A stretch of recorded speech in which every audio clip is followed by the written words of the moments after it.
तो चलिए दोस्तों शुरू करते हैं आज की वीडियो। दोस्तों, एक मर्तबा जिब्राइल अलैहिस्सलाम हजरत मोहम्मद सल्लल्लाहु अलैहि वसल्लम की बारगाह में हाजिर हुए तो रसूल पाक सल्लल्लाहु अलैहि वसल्लम ने देखा कि हजरत जिब्राइल अलैहिस्सलाम कुछ परेशान हैं। तो नबी करीम सल्लल्लाहु अलैहि वसल्लम ने पूछा, ए जिब्राइल अमीन, क्या मामला है? आज मैं आपको परेशान देखता हूँ। तो जिब्राइल अलैहिस्सलाम ने अर्ज किया, ए महबूबे कायनात, आज मैं अल्लाह तबारक व तआला के हुक्म से जहन्नम का नजारा करके आया हूँ और उसको देखकर ही मुझ पर ये गम के आसार नमूदार हुए हैं। तो प्यारे नबी हजरत मोहम्मद सल्लल्लाहु अलैहि वसल्लम ने फरमाया, ए जिब्राइल, मुझे भी जहन्नुम के हालात बताओ।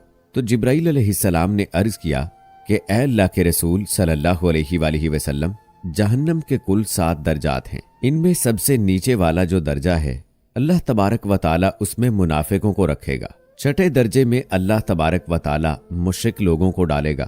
5वें दर्जे में अल्लाह ताला सूरज और चांद की परस्तिश करने वालों को डाल देगा, यानी जो सूरज और चांद की पूजा करते हैं उन्हें अल्लाह ताला जहन्नुम के 5वें दर्जे में डालेगा। चौथे दर्जे में अल्लाह ताला आतिश परस्तों को डालेगा। जो लोग आग की पूजा करते हैं और माज़अल्लाह आग को ही खुदा मानते हैं, चौथे दर्जे में अल्लाह ताला उनको डालेगा। उसके बाद तीसरे दर्जे में अल्लाह ताला यहूदियों को डालेगा और जहन्नम के दूसरे दर्जे में अल्लाह ताला ईसाइयों को डालेगा। ये कहकर हजरत जिब्राइल अलैहिस्सलाम खामोश हो गए। तो नबी करीम सल्लल्लाहु अलैहि वसल्लम ने जिब्राइल अमीन से पूछा, ए जिब्राइल, आप खामोश क्यों हो गए? आप मुझे जहन्नम के पहले दर्जे के बारे में बताइए। पहले दर्जे में कौन होगा? तो हजरत जिब्राइल अलैहिस्सलाम ने अर्ज किया, ए महबूबे खुदा सल्लल्लाहु अलैहि वसल्लम, अल्लाह ताला जहन्नुम के पहले दर्जे में आपकी उम्मत के गुनाहगार मुसलमानों को डालेगा। यानी जहन्नुम के पहले दर्जे में आप सल्लल्लाहु अलैहि वसल्लम की उम्मत के गुनाहगार शख्स जाएंगे। दोस्तों, आप सल्लल्लाहु अलैहि वसल्लम की अपनी उम्मत से मोहब्बत देखिए और इस गुनाहगार उम्मत की फिक्र देखिए कि जैसे ही आप सल्लल्लाहु अलैहि वसल्लम ने हजरत जिब्राइल अलैहिस्सलाम से ये बात सुनी तो आप गमज़दा हो गए और फिर आप सल्लल्लाहु अलैहि वसल्लम ने हम गुनाहगारों के लिए अल्लाह ताला के हुजूर दुआ करना शुरू की। 3 दिन ऐसे ही गुजरे कि आप सल्लल्लाहु अलैहि वसल्लम मस्जिद में नमाज पढ़ने के लिए तशरीफ लाते, नमाज पढ़कर हुजरे में तशरीफ ले जाते और दरवाजा बंद करके अल्लाह के हुजूर रो रो कर फरियाद करते, दुआ करते। जब सहाबा कराम रिजवानुल्लाहुम अजमाइन ने ये माजरा देखा तो वो परेशान हो गए कि हुजूर सल्लल्लाहु अलैहि वसल्लम पर ये कैसी कैफियत तारी है। मस्जिद जाते हैं, मस्जिद से हुजरे जाते हैं, घर भी तशरीफ नहीं ले जा रहे हैं। जब तीसरा दिन मुकम्मल हुआ तो हजरत अबू बकर सिद्दीक रज़ियल्लाहु ताला अन्हो से रहा न गया तो उन्होंने जाकर हजूर नबी करीम सल्लल्लाहु अलैहि वसल्लम के हुजरे पर दस्तक दी और सलाम किया, लेकिन सलाम का जवाब न आया।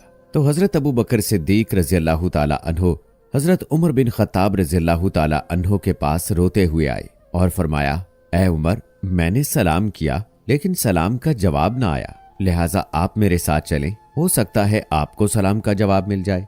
हजरत उमर फारूक रज़ियल्लाहु ताला अन्हो गए और आपने 3 बार सलाम किया लेकिन अंदर से सलाम का जवाब न आया। हजरत उमर बिन खत्ताब रज़ियल्लाहु ताला अन्हो ने हजरत सलमान फारसी रज़ियल्लाहु ताला अन्हो को भेजा लेकिन फिर भी कोई जवाब न आया। हजरत सलमान फारसी रज़ियल्लाहु ताला अन्हो ने हजरत अली रज़ियल्लाहु ताला अन्हो को ये सारा वाकया सुनाया। हजरत अली रज़ियल्लाहु ताला अन्हो ने सोचा कि जब इतने बड़े बुलंद मर्तबे वाली शख्सियात को सलाम का जवाब न मिला तो मुझे भी वहां पर नहीं जाना चाहिए, बल्कि मुझे उनकी नूरे नजर हजरत फातिमातुज़ ज़हरा रज़ियल्लाहु ताला अन्हा को अंदर भेजना चाहिए। चुनाचे हजरत अली रज़ियल्लाहु ताला अन्हो ने हजरत फातिमातुज़ ज़हरा रज़ियल्लाहु ताला अन्हा को तमाम अहवाल बता दिया। तो फिर जिगर गोशाए रसूल हजरत फातिमातुज़ ज़हरा रज़ियल्लाहु ताला अन्हा हुजरे के दरवाजे पर आकर दस्तक दी और बोली, बाबा जान, अस्सलामु अलैकुम। बेटी की आवाज सुनकर महबूबे खुदा हजरत मोहम्मद मुस्तफ़ा सल्लल्लाहु अलैहि वसल्लम उठे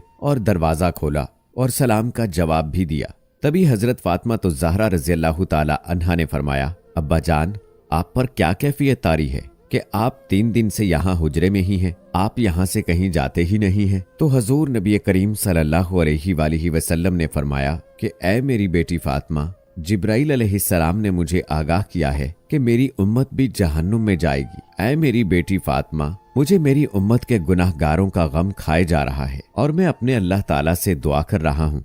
کہ اللہ تبارک و تعالی انہیں معاف کر دے اور انہیں جہنم سے بری کر دے۔ یہ کہہ کر آپ صلی اللہ علیہ وآلہ وسلم پھر سے سجدے میں چلے گئے اور رونا شروع کر دیا۔ یا اللہ میری امت کے گناہ گاروں پر رحم فرما، یا اللہ میری امت کے گناہ گاروں پر رحم فرما، انہیں جہنم سے آزاد کر۔ کہ تبھی وحی نازل ہوئی۔ رب تعالیٰ نے ارشاد فرمایا، اے میرے محبوب غم نہ کریں، میں تمہیں اتنا عطا کر دوں گا کہ آپ راضی ہو جائیں گے۔ تو حضور نبی کریم صلی اللہ علیہ وآلہ وسلم خوشی سے کھل اٹھے اور لوگوں سے فرمایا، اے لوگو، اللہ تبارک و تعالیٰ نے مجھ سے وعدہ کیا ہے کہ روز محشر وہ میری امت کے لیے مجھے خوب راضی کرے گا، میری امت کے معاملے میں مجھے خوب راضی کرے گا، اور میں اس وقت تک راضی نہیں ہوں گا جب تک میرا آخری امتی بھی جنت میں نہ چلا جائے۔ سبحان اللہ۔ دوستو، یہ وہی نبی کریم صلی اللہ علیہ وآلہ وسلم ہیں جنہوں نے دین اسلام کے لیے پتھر کھائے، مشکلات جھیلی، اذیتیں برداشت کی،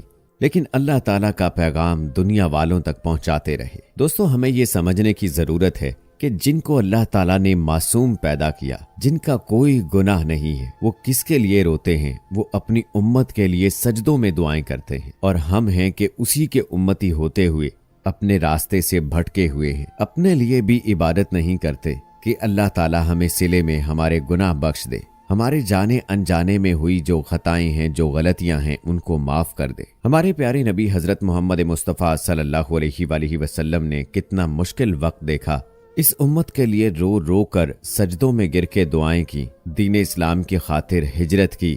ایسے ایسے صحابہ کرام تھے جنہوں نے اپنا گھر اور اپنے گھر والوں کو دین اسلام کی خاطر قربان کر دیا۔ کتنا ہی مشکل وقت کیوں نہ آیا ہو، ہر حال میں اللہ تعالیٰ کا شکر ادا کیا، بھوکے پیاسے رہ کر بھی گزارا کیا، بھوکے پیٹ بھی جنگیں لڑیں، پیٹ پر پتھر باندھ کر بھی جنگیں لڑیں۔ بہت سارے ایسے اصحاب تھے کہ جن کو ایک وقت کا کھانا بھی نصیب نہیں تھا، لیکن وہ دین اسلام کی خاطر اپنی جانوں کا نذرانہ پیش کرتے رہے۔ ایک ان کی محبت ہے، اور ایک ہم بھی نبی کریم صلی اللہ علیہ وآلہ وسلم کے امتی ہونے کا دعویٰ کرتے ہیں۔ ہم میں سے کتنے ایسے لوگ ہیں جو نبی کریم صلی اللہ علیہ وآلہ وسلم کی زندگی پر عمل کرتے ہیں، ان کے بتائے ہوئے طریقوں پر عمل کرتے ہیں، اور جتنی فکر نبی کریم صلی اللہ علیہ وآلہ وسلم نے اپنی امت کی، کیا ہم اتنی فکر اپنی بھی کرتے ہیں؟ کیا ہم یہ نہیں دیکھتے کہ اس دنیا میں آنے والے لوگ ایک دن چلے جاتے ہیں، اور ہمارے سامنے کتنے ہی ایسے لوگ جو خود کو بڑی چیز سمجھتے تھے، آخر ایک دن مٹی میں ڈھیر ہو گئے۔